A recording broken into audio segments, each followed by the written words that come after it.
To the B&O or Bang & Olufsen Play H9i from wish.com. As you can see, the box is very similar to the original, and as you can see as well, they've done a good job on the actual packaging.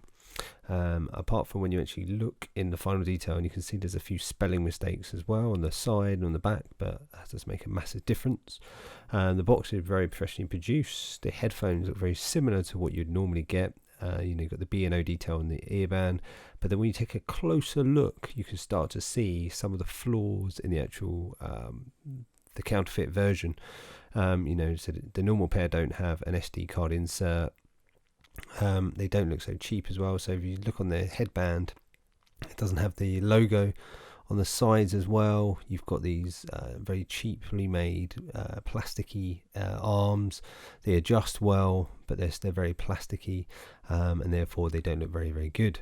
The ear cups are very well cushioned, but not as cushioned as the originals. The headband as well, not as comfortable as the original, but good enough for what they are. As you can see, the quality isn't as well as it could be, but overall they sound, the sound is actually very good. So for the money, you're getting a very nice sounding pair of earbuds.